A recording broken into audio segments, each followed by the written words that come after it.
সোমবার চতুর্থ টেস্টে রাঁচিতে ইংল্যান্ডের বিরুদ্ধে বড় জয় পেয়েছে ভারত। আর এই জয়ের সুবাদে ইংল্যান্ডের বিরুদ্ধে ৩-১ ব্যবধানের সিরিজে এগিয়ে সিরিজ হাতের মুঠোয় করে নিল ভারত। আগামী শেষ টেস্ট ম্যাচ হবে ৭ই মার্চ হিমাচল প্রদেশের ধরমশালায়। শুরু হতে চলা পঞ্চম বা শেষ ম্যাচ যদি হেরেও যায় ভারত, তাতেও সিরিজ ভারতেরই থাকবে। তবে রোহিত বাহিনী চাইবে তাদের জয়কে অব্যাহত রাখার। ৫ ম্যাচের প্রথম টেস্টে ২৮ রানে হায়দ্রাবাদে পরাজিত হয়েছিল ভারতীয় দল। ইংল্যান্ড যখন সিরিজের ১-০ ব্যবধানে এগিয়ে, ঠিক তখনই ঘুরে দাঁড়ায় ভারত। একের পর এক রাজকোট, বিশাখাপট্টনম এবং রাঁচিতে চতুর্থ টেস্ট জিতে সিরিজ পকেটে পুরল ভারত। তাই পঞ্চম টেস্ট ম্যাচ হয়তো পরীক্ষামূলক হতে পারে। সেক্ষেত্রে প্রথম একাদশে বড় রদবদল দেখা যেতে পারে। যেমন ওপেনিংয়ে রোহিত শর্মা ও যশস্বী জয়সওয়াল থাকছেনই, এখানে পরিবর্তনের সম্ভাবনা নেই। এবং ৩ নম্বরে শুভমন গিলও থাকবেন। কিন্তু ৪ নম্বরে এবার রজত পাতিদারের জায়গায় পরিবর্তন দেখা যেতে পারে।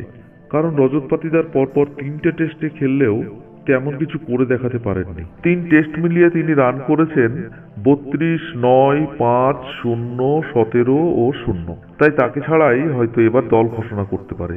অনেকের মতে ৪ নম্বরে সরফরাজ খানকে নিয়ে আসা দরকার। কারণ ভারত এ দলের হয়ে সরফরাজ ৪ নম্বরেই খেলতেন। চতুর্থ টেস্টে সরফরাজ খান কিন্তু রান পাননি। সেক্ষেত্রে অনেকের ধারণা পঞ্চম টেস্টে তাকে নাও খেলাতে পারেন। কিন্তু ক্রিকেট বিশেষজ্ঞদের মতে তিনি প্রথমে যেভাবে শুরু করেছিলেন, সামনে দুটো ম্যাচ খারাপ খেললেও তাকে সুযোগ দেওয়া দরকার। আর ৫ নম্বরে থাকবেন রবীন্দ্র জাদেজা। ৬ নম্বরে উঠে আসতে পারে নবাগত ধ্রুব জুড়েল, যিনি তার অভিষেকের ২ টেস্টেই নিজের জাত চিনিয়েছেন। ৭ নম্বরে এবার রিজার্ভ বেঞ্চে বসে থাকা দেবদূত পাডিক্কলকে পরখ করে দেখতে পারে রাহুল দ্রাবিড়। এক্ষেত্রে অনেকে বলছেন দেবদূত কিন্তু ওপেনিং ব্যাটসম্যান, তাই এই টেস্টে রোহিত শর্মা যদি একটি ম্যাচের জন্য নিজের জায়গা ছেড়ে পাডিক্কলকে সুযোগ দেয়, সেক্ষেত্রে ভালো হতো। ৮ নম্বর থাকবেন কুলদীপ যাদব। কুলদীপ যাদবকে নিয়ে মাঝে মাঝে ব্যাটিংয়ে তাকে ওপরে উঠিয়ে নিয়ে এসে পরীক্ষা করছেন অধিনায়ক। আর শেষ ম্যাচে ৪টে উইকেটও নিয়েছেন। ৯ নম্বরে রবিচন্দ্রন আশ্বিন তো থাকবেনই। ১০ নম্বরে মোহাম্মদ সিরাজ তার জায়গায় বলবৎ থাকবেন বলে মনে করা হচ্ছে। এবং ১১ নম্বরে থাকবেন আকাশদীপ, যিনি প্রথম ম্যাচে আগুন ঝরানো বল করে সবাইকে চমকে দিয়েছিলেন। তাহলে আসুন এবার দেখে নিই পঞ্চম বা শেষ টেস্ট ম্যাচের সম্ভাব্য একাদশ।